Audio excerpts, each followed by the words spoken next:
원아, 잘 자고 좋은 꿈 꾸거라.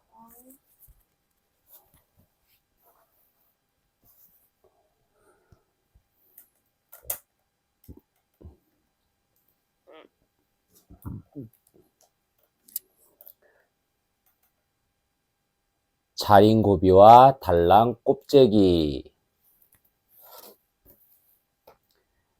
자린고비는 반찬을 사 먹는 것도 아까워서 굴비를 천장에 매달아 놓고 쳐다보며 밥을 먹어요. 달랑 꼽재기는 아예 굴비 그림만 보며 밥을 먹지요. 이렇게 짜디짠 구두쇠 영감들이지만 사람들이 굶주릴 때는 아낌없이 나눌 줄도 알아요. 두 영감의 모습에는 무엇이든 아껴 쓰면서도 이웃을 도울 줄 아는 옛사람들의 정이 담겨 있답니다.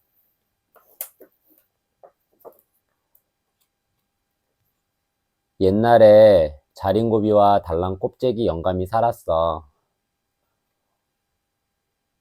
아이고, 저 구두쇠들 좀 봐.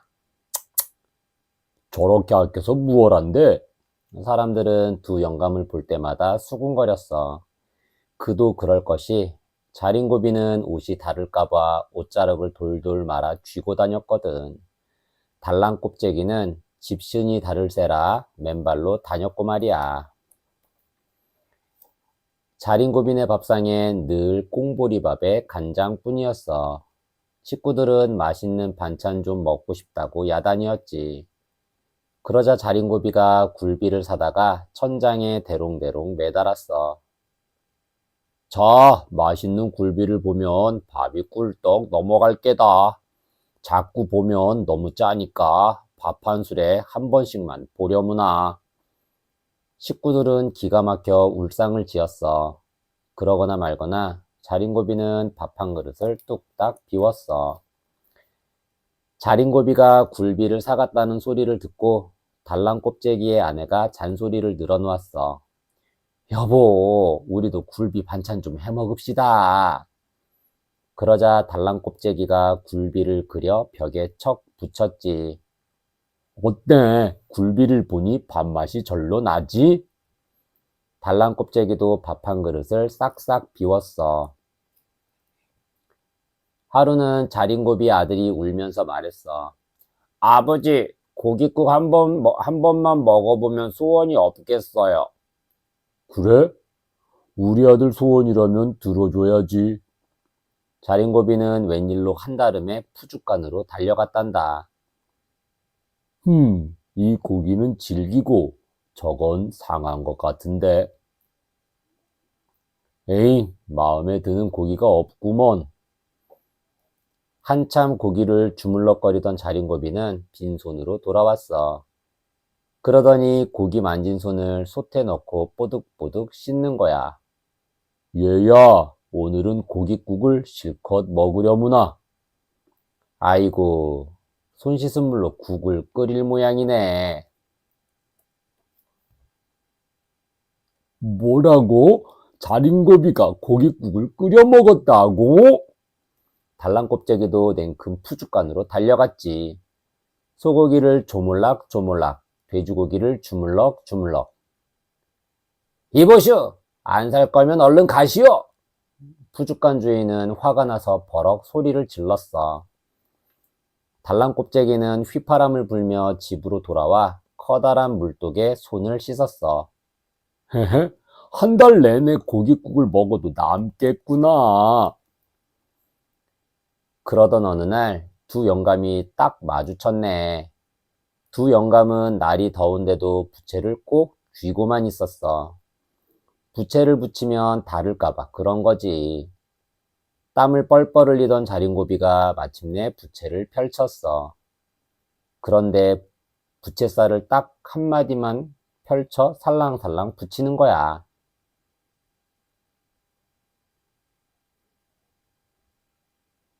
요렇게 하면 부채 하나로 평생을 쓸 수 있다네. 그러자 달랑껍데기가 부채를 활짝 펼쳤어. 저 구두쇠가 웬일인가 싶어 자린고비의 눈이 동그래졌지. 그런데 달랑껍데기가 하는 짓 좀 봐. 부채는 들고만 있고 고개를 도리도리 흔들어대지 뭐야. 이러면 평생 쓰고도 아들의 손자까지 물려줄 수 있다네. 풀이 죽어 돌아오던 자린고비는 집 마당에 들어서다 깜짝 놀랐어. 된장독에 앉았던 똥파리가 다리에 된장을 묻힌 채 날아가는 거야. 저놈의 똥파리가 된장을 훔쳐가네. 이 도둑놈아, 우리 된장 내놔라. 자린고비는 죽기 살기로 똥파리를 쫓아갔어. 달아나던 똥파리가 마침내 고춧잎에 내려앉았지. 이놈 잡았다. 자린고비는 똥파리의 다리에 묻은 된장을 쪽쪽 빨아먹었어. 자린고비가 똥파리를 놓아주자 이번에는 달랑껍데기가 달려들었어. 똥파리 녀석 개섞어라! 달랑껍데기는 한나절을 쫓아가 똥파리를 붙잡았지. 그러고는 똥파리를 솥에 넣고 빡빡 씻지 뭐야. 이것 봐, 된장이 아직 남아있구먼. 오늘은 이걸로 된장국이나 끓여 먹어야겠다. 이 모습을 본 달랑껍데기의 아내는 어이가 없어서 뒤로 벌렁 자빠지고 말았단다. 어느덧 추운 겨울이 찾아왔어. 자린고비가 잠을 자려는데 찬바람이 숭숭 들어와. 가만 보니 방문에 구멍이 뻥 뚫려 있네. 자린고비는 집안을 샅샅이 뒤져 종이를 하나 찾았어. 하지만 구멍을 막기에는 종이가 너무 작았지. 자린고비는 그 종이에 달랑껍데기에게 보내는 편지를 썼어. 답장은 꼭 길게 써서 보내게. 답장을 길게 쓰려면 큰 종이에 써야겠지? 그 종이로 방문의 구멍을 막을 생각이었던 거야. 기다려도 답장이 오지 않자 자린고비는 달랑껍데기를 찾아갔어. 그런데 자기가 편지를 써서 보낸 종이가 달랑껍데기 집 방문에 떡하니 붙어 있는 거야. 자린고비가 종이를 뜯어 돌아가는데 달랑껍데기가 소리쳤어. 종이 뒤에 붙은 내 밥풀은 놓고 가야지. 자린고비는 밥풀을 안 주려고 불이 나게 달아났어. 쫓고 쫓기던 자린고비와 달랑껍데기는 길 한가운데 멈춰 섰어. 동네 아이들이 꾀지지한 옷으로 동냥을 하고 있었지. 할아버지, 배가 고파요. 밥 한 덩이만 주세요. 아이들이 울먹이며 말했어. 참 딱하구먼. 겨울이라 먹을 게 똑 떨어진 모양이네. 두 영감은 누가 먼저랄 것도 없이 서둘러 집으로 달려갔어. 자, 천하제일 구두쇠 자린고비의 쌀을 받게. 무슨 소리? 나야말로 최고의 구두쇠지. 달랑껍데기 쌀이 더 맛있다네. 두 영감은 곳간에 쌓여있던 쌀을 꺼내 마을 사람들에게 나누어 주었어. 그 덕분에 마을 사람들은 겨울을 훈훈하게 날 수 있었단다. 그 뒤로 마을 사람들은 두 영감을 흉보지 않았대. 아낄 때는 지독하게 굴었지만 베풀 때는 아낌없이 주었으니 말이야. 이야기 속 우리 문화. 옛날에는 무엇이든 아껴 썼단다. 자린고비와 달랑껍데기 영감은 누가 뭐래도 지독한 구두쇠구나. 하지만 아끼고 아껴서 어려운 사람들을 도우니 참 보기 좋지? 우리 조상님들은 무엇 하나 허투루 버리는 법이 없었단다. 물건이 닳고 닳아 없어질 때까지 여러 번 쓰고 또 썼지. 옷에 구멍이 나도 버리지 않고 기워서 입을 정도니 말 다 했지? 물 한 방울도 아껴 썼단다. 부엌에서 쓰고 남은 물로 세수하고 걸레도 빨았지. 심지어는 집에서 나온 쓰레기나 가축의 똥 오줌까지 모아두었다가 잘 썩으면 논밭에 지고 나가 거름으로 주기도 했단다. 추운 겨울에 방을 따뜻하게 할 때도 따로 불을 피우지 않았어. 밥을 지을 때 지핀 불로 아랫목이 뜨뜻해지면 이불을 덮어두어 온기가 오래 돌도록 했고, 남은 재와 숯을 화루에 담아두어 방 안을 따뜻하게 했지. 그뿐만이 아니란다. 자신이 쓰던 물건을 아랫사람에게 대물림하기도 했어. 형이 쓰던 책이나 옷은 동생들에게 물려주고, 아버지가 쓰던 농기구는 아들에게 물려주었지. 시어머니는 며느리에게 장롱 같은 기구를 물려주곤 했단다. 우리 조상님들은 이렇게 아끼면서도 이웃이 어려울 때에는 자기 일처럼 나서서 도와주었지. 조상들의 절약법을 배워볼까? 우리 조상님들은 쓰고 남은 것도 버리지 않고 다시 쓰는 특별한 재주가 있었단다. 아껴 쓰고 멋도 살리는 조상들의 절약법을 배워볼까? 옷 만들고 남은 천조각. 옷을 만들고 남은 천조각은 한 땀 한 땀 정성껏 이어 보자기를 만들었어. 구멍난 옷을 기울 때도 썼지. 아이들이 입는 색동 저고리를 만들 때도 남은 천조각을 이용했단다. 타고 남은 재와 숯. 부엌에서 불을 지핀 뒤 남은 재와 숯은 화로에 담아 방 안으로 가져왔단다. 화로 옆에서 숯불을 쬐고 있으면 추운 겨울도 거뜬히 견딜 수 있었지. 사용한 물. 쌀 씻은 물을 모았다가 국이나 숭늉을 끓여 먹거나 세수할 때 썼어. 세수한 물은 가축에게 먹이거나 걸레를 빨 때 썼지. 걸레를 빨고도 남은 물은 밭에 뿌려 거름으로 썼단다. 곡식을 거두고 남은 짚. 가을에 곡식을 거두고 남은 짚은 소가 먹을 여물로 썼어.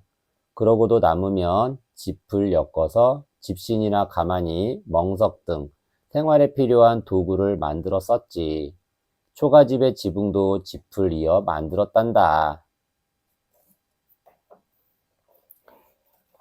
이야기랑 놀자. 한 땀 한 땀 정성 들여 이불을 꿰매보렴. 옛날 어머니들은 쓰다 남은 자투리천을 모아두었다가 옷을 지을 때 기워서 쓰고 보자기와 이불을 만들 때 덧대어 썼단다. 어머니가 정성스레 꿰매고 있는 이불을 보렴. 여러 가지 색깔의 천 조각이 어우러져 알록달록한 무늬를 이루니 참 곱기도 하구나. 너희도 옛날 우리 어머니들처럼 정성을 다해 아름다운 이불을 지어보려무나. 구멍난 곳에 예쁜 천 조각을 붙여 이불을 꿰매보렴.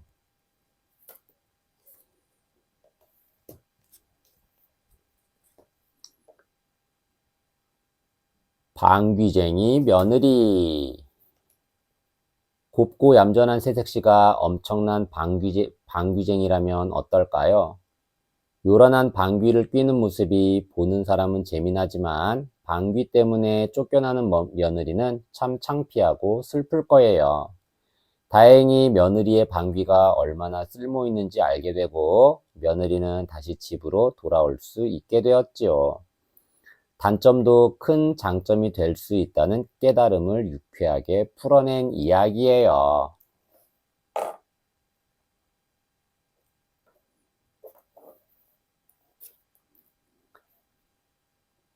과수원집에 착한 며느리가 들어왔어요. 이마는 사과처럼 반짝반짝, 뒷밤은 살구처럼 발그레했지요. 또랑또랑 까만 눈은 잘 익은 포도알 같았어요. 어디 그뿐인가요? 목소리는 사근사근, 발걸음은 사뿐사뿐, 몸놀림도 아주 바지런했어요. 모두들 며느리를 복덩이라며 좋아했지요. 한 달이 지나고 두 달이 지났어요. 보송보송 뽀얗던 며느리 얼굴이 날이 갈수록 누렇게 변했어요. 며느리는 똥 마려운 강아지 마냥 온종일 왔다 갔다 했어요. 식구들은 걱정이 이만저만 아니었지요. 도대체 새아기가 왜 저럴까요? 그러게 어디가 불편한가? 하루는 시아버지가 자상하게 물었어요. 아가, 왜 그러니? 무슨 병이라도 걸린 게야? 며느리는 망설이다가 모기 소리로 대답했어요. 사실은 방귀를 못 뀌어서 그래요. 뭐? 방귀 때문이라고? 식구들은 배를 잡고 깔깔 웃어댔지요. 뒤뜰로 가면 멍멍이가 빤히 쳐다보고 방으로 들어가면 서방님이 따라오잖아요. 그러니 부끄러워서 방귀를 낄 수가 있어야지요. 세상에 방귀 안 끼는 사람이 어디 있겠니? 괜찮으니 마음 놓고 시원하게 뀌려무나. 시어머니 말에 모두 고개를 끄덕였지요.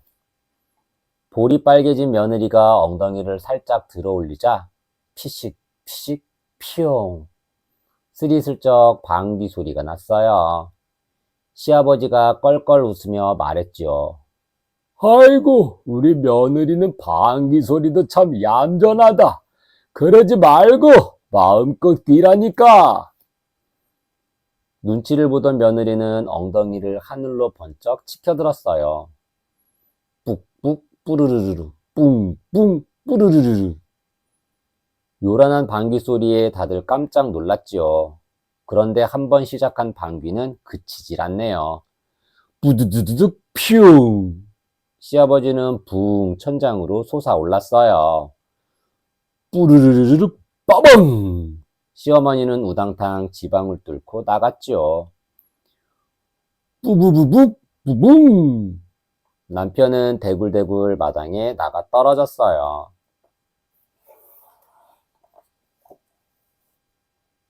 뿡뿌르르 뿡, 빵빠라라 빵, 뿡빵 뿡빵, 뿡뿡빵빵. 이제 며느리는 폭풍 같은 방귀를 뀌었어요. 기둥이 흔들흔들, 지붕이 들썩들썩. 금방이라도 집이 통째로 날아갈 것만 같았지요. 얘야, 이제 그만 좀 뀌어라. 여보, 제발 멈추시오.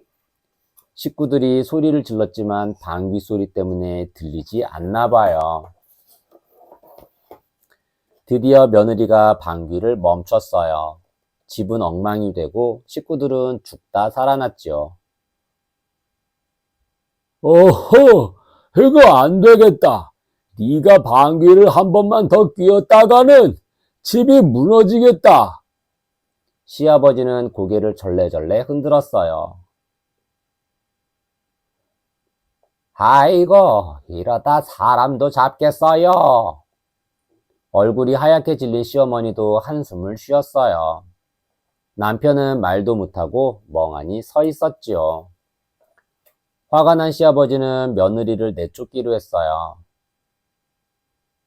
아무리 생각해도 안 되겠다. 내가 데려다 줄 테니 친정에 잠시 가 있거라. 시아버지는 나귀에 짐을 실어 집을 나섰어요. 그리고 씩씩대며 앞만 보고 걸어갔지요. 며느리는 말없이 뒤를 따랐어요. 훌쩍훌쩍 눈물을 흘리면서 말이에요. 친정까지 가려면 한나절은 걸어야 했어요. 그런데 초가을 볕이 몹시 따가웠지요. 땀도 나고 다리도 아프고 목도 말랐어요. 얘야, 잠깐 쉬었다 가자. 시아버지와 며느리는 배나무 아래 털썩 주저앉았어요. 나무에는 탐스러운 배들이 주렁주렁 달려 있었지요. 시아버지는 꿀꺽 침을 삼키며 말했어요. 아, 저 배 한 입만 먹었으면 참 좋겠다. 며느리는 물끄러미 배나무를 올려다보더니 자리에서 벌떡 일어났어요. 아버님, 제가 배를 따드릴게요. 대신 잠깐만 멀찍이 떨어져 계셔요. 며느리는 배나무 꼭대기를 향해 방귀를 뀌었어요. 뿡뿡뿡 빵빠빵. 그랬더니 투두둑 배가 비처럼 쏟아졌어요. 수북이 쌓인 배를 보고 시아버지 눈이 휘둥그레졌어요. 과연 대단한 방귀로구나. 시아버지는 얼른 배 하나를 집어 한 입 크게 베어 물었지요. 이야, 시원하다. 시원해. 목이 타는 것 같더니 네 덕분에 살았다. 며느리는 살며시 미소를 지었어요. 이러다 해 떨어질라. 서둘러 가자. 시아버지가 벌떡 일어나 앞장섰어요. 그런데 오던 길을 성큼성큼 돌아가지 뭐예요? 아버님, 그쪽 길이 아닌데요. 며느리가 고개를 갸웃거리자 시아버지가 싱긋 웃으며 말했어요. 얘야, 다시 집으로 돌아가자. 생각해보니 네 방귀도 다 쓸모가 있구나. 집으로 돌아온 며느리는 방귀가 뀌고 싶을 때면 과수원으로 달려갔대요. 잘 익은 과일나무를 골라 뿡, 삑, 뿍뿍, 뽕! 방귀를 뀌면 과일들이 후두둑 떨어졌지요. 며느리 방귀 덕에 과수원집 식구들은 과일 따는 고생을 덜었어요. 그래서 모두 방귀쟁이 며느리를 아꼈대요. 며느리 방귀는 복방귀라면서 말이에요. 방귀 한 방이면 청소 끝. 이야기 속 우리 문화. 남을 위하는 마음이 바로 예의란다. 그동안 며느리가 방귀를 꾹꾹 참느라 고생이 참 많았겠구나. 부끄럽기도 했겠지만 식구들한테 폐가 될까봐 참고 참았던 거겠지. 북적북적 사람 많은 데서 갑자기 방귀가 마려우면 참 곤란하지? 그렇지만 나오는 방귀를 어쩌겠니? 참고 참다 뽕 삐는 수밖에 없지. 그래도 남한테 폐가 되지 않도록 조심조심하는 게 다른 사람에 대한 예의란다. 옛날에는 사람들 사이에 예의를 지키는 걸 참 중요하게 여겼어. 그래서 남의 마음을 헤아리며 실수하지 않고 행동하려고 노력했지. 특히 할아버지나 할머니, 부모님과 같이 우더른이 계실 때에는 두 손을 공손하게 모으고 바르게 서 있었단다. 앉을 때는 반드시 무릎을 꿇고 단정하게 앉았고 말이야. 또 약과나 한과 같은 간식을 주시면 두 손으로 공손하게 받고 아무리 배가 불러도 잘 먹겠습니다 하고 넙죽 받는 게 도리였단다. 할아버지, 저 방금 밥 먹어서 배불러요. 안 먹을래요. 하고 거절하면 할아버지가 속상해 하실 테니까 말이야. 식구들끼리 다 함께 밥을 먹을 때도 우더른이 먼저 수저를 드신 뒤에야 밥을 먹었지. 예의는 세월에 따라 조금씩 변하고 있단다. 그래도 남을 배려하는 마음만은 변치 말고 소중히 간직하자꾸나. 큰절은 어떻게 하는지 알아볼까? 설날이 되면 우더른께 세배를 드리지, 우더른께 예의를 갖춰 제대로 하는 절을 큰절이라고 하는데, 큰절을 하는 방법은 남자와 여자가 조금 다르단다. 남자가 하는 큰절. 왼손을 위로 포개, 무릎을 꿇고 손을 바닥에 대, 머리를 숙여 절을 해. 여자가 하는 큰절. 오른손을 위로 포개, 손을 이마까지 올려, 양반 다리를 하고 앉아 절을 해. 이야기랑 놀자. 뿡뿡 며느리 방귀에 열매가 후두둑 떨어지네. 뿌부르륵 뿌부부북 뿡. 그놈의 요란한 방귀 때문에 집에서 내쫓길 뻔하다니. 며느리가 마음고생 좀 했구나. 그래도 이제는 며느리 방귀 덕분에 과수원 열매도 편하게 딸 수 있게 됐으니 식구들 얼굴에 한박 웃음이 끊이질 않겠지. 그나저나 오늘 방귀쟁이 며느리가 과수원에서 잘 익은 과일을 딴다는구나. 며느리의 방귀 솜씨가 얼마나 대단한지 우리 같이 구경 한번 해볼까? 바구니에 떨어지는 과일들을 종류별로 잘 담아보렴.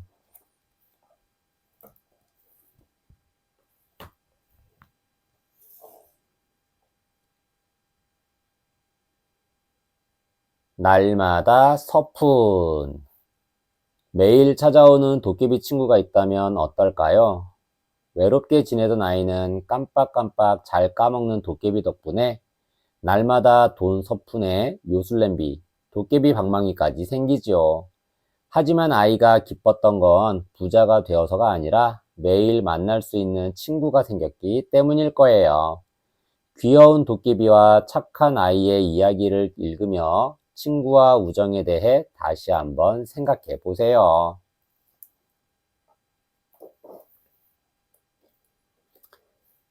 옛날 어느 작은 마을에 혼자 사는 아이가 있었어.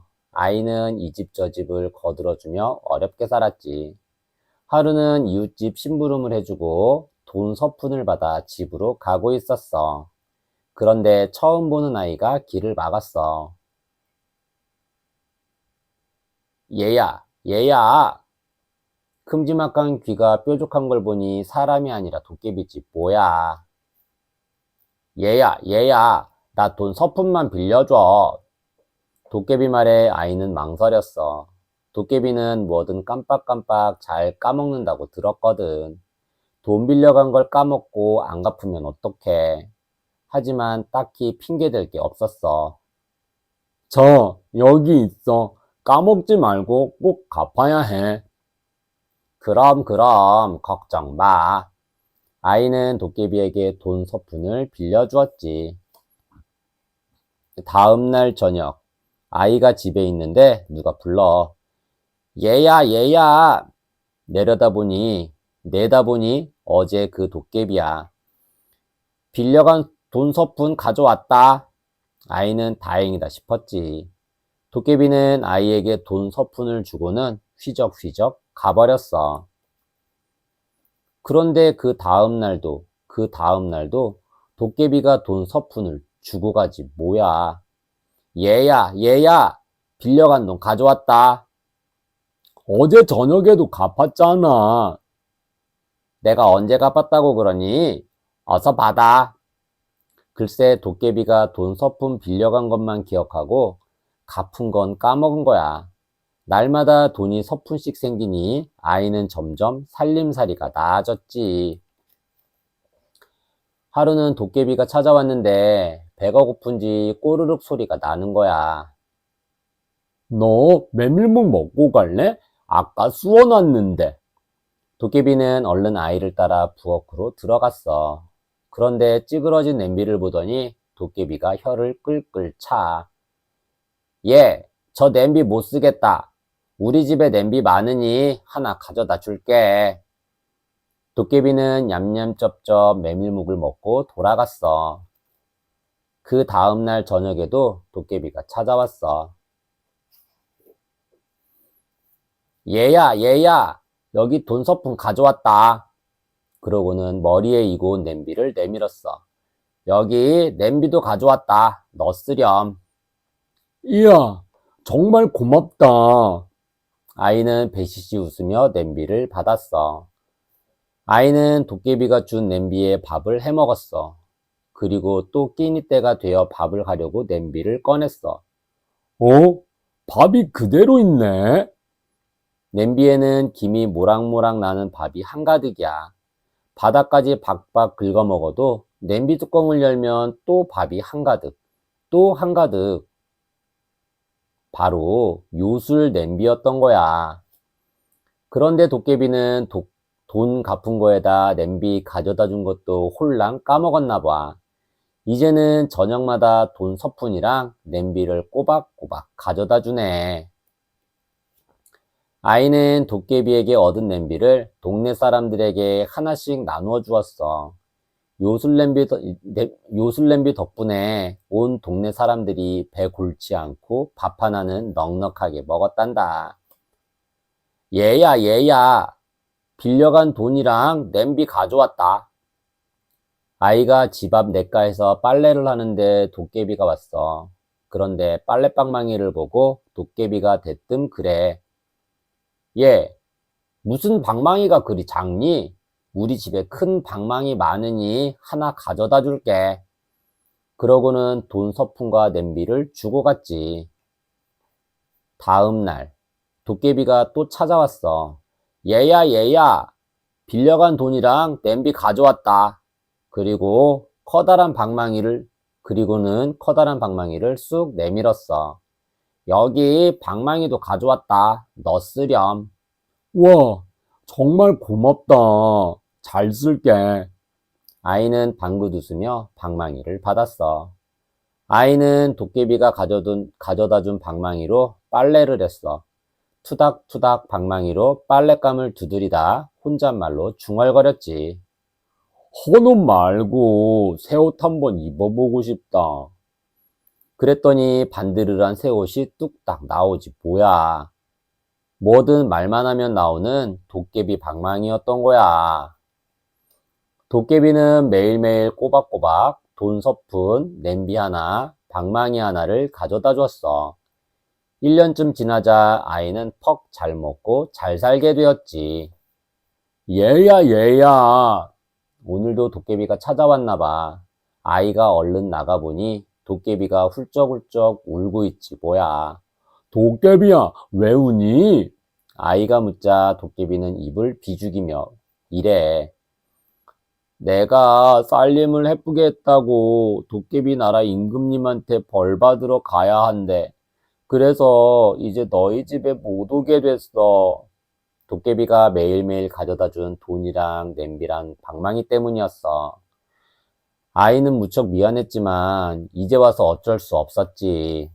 그런데 도깨비가 하는 말 좀 들어봐.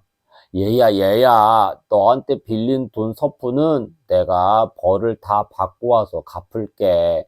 냄비랑 방망이도 그때 가져다 줄게. 도깨비는 훌쩍 구름을 타고 어디론가 가버렸어. 아이는 도깨비를 기다리며 그 집에서 오래오래 살았대. 얘야, 나왔어. 이야기 속 우리 문화. 도깨비를 만나고 싶지 않니? 돈, 요술 냄비도 모자라 도깨비 방망이까지 매일매일 가져다 주다니. 이런 도깨비 친구 하나 있으면 금세 잘 먹고 잘 살게 되겠네. 우리나라 옛 이야기에는 도깨비가 참 많이 나와. 그만큼 도깨비는 우리나라 사람들에게 친숙한 존재였단다. 혹시 도깨비를 본 적 있니? 도깨비는 주로 밤길을 혼자 다니는 사람들 앞에 나타난다지. 도깨비를 만났다는 사람들 이야기를 들어보면 캄캄한 길을 가다 도깨비를 만나 밤새 씨름을 했다고도 하고 무덤가를 떠다니는 시퍼런 도깨비불을 보고 놀라서 나 살려라 정신없이 도망쳤다고도 하더군. 그래도 도깨비에게 터무니없이 해코지를 당했다는 이야기는 못 들었지. 우리나라 도깨비는 무섭기보다는 엉뚱한 친구 같단다. 짓궂은 장난을 쳐서 사람들을 골리기도 하고 때로는 같이 놀아달라고 졸라대기도 하지. 그런데 도깨비가 그리 영리하지는 않나 봐. 힘도 세고 못하는 것도 없는 도깨비지만 가끔은 약삭 빠른 사람들에게 잘 속기도 하거든. 뭐든지 깜빡깜빡 잘 까먹기도 하고 말이야. 그나저나 요즘은 왜 도깨비가 안 보이는 걸까? 밤에도 불빛이 환해서 나타나지 않는 건 아닐까? 도깨비는 무엇을 좋아할까? 도깨비는 우리 민족과 좋아하는 게 비슷해. 그래서 더 친근하게 느껴진단다. 우리나라 도깨비는 어떤 것들을 좋아하는지 한번 알아볼까? 얼쑤, 노래와 춤. 흔히 많은 우리 민족처럼 도깨비들도 노래하고 춤추기를 무척이나 좋아한대. 혹부리 영감 이야기를 떠올려 보렴. 얼마나 노래를 좋아했으면 그 커다란 혹이 노래 주머니인 줄 알고 떼어갔겠니? 으라차차 씨름. 씨름은 두 사람이 허리와 다리를 둘러 묶은 삿발을 잡고 상대방을 넘어뜨리는 경기야.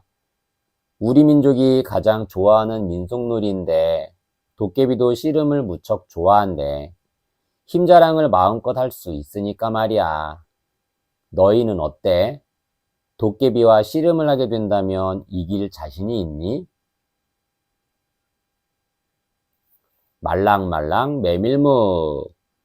메밀은 옛날 사람들이 자주 먹던 곡식이야.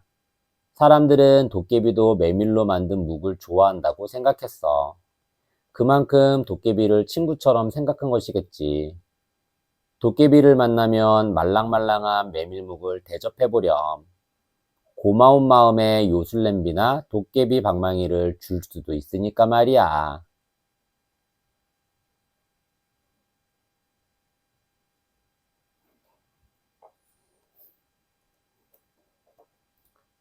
이야기랑 놀자. 도깨비는 무엇을 가지고 다닐까? 우리나라 도깨비는 사람과 비슷하게 생겼대. 덩치는 조금 크고 온몸에 털이 덥수룩한데 사람처럼 바지 저고리를 입고 다닌다고 하지. 도깨비들은 신기한 물건도 가지고 다닌단다. 도깨비 방망이는 뚝딱 두드리기만 하면 무엇이든 말하는 대로 척척 나오고, 도깨비 감투는 머리에 착 쓰기만 하면 투명인간처럼 남들 눈에 안 보이게 된다니. 정말 놀랍고 신기한 물건들이지. 도깨비들에게 도깨비 방망이랑 감투 스티커를 붙여주렴.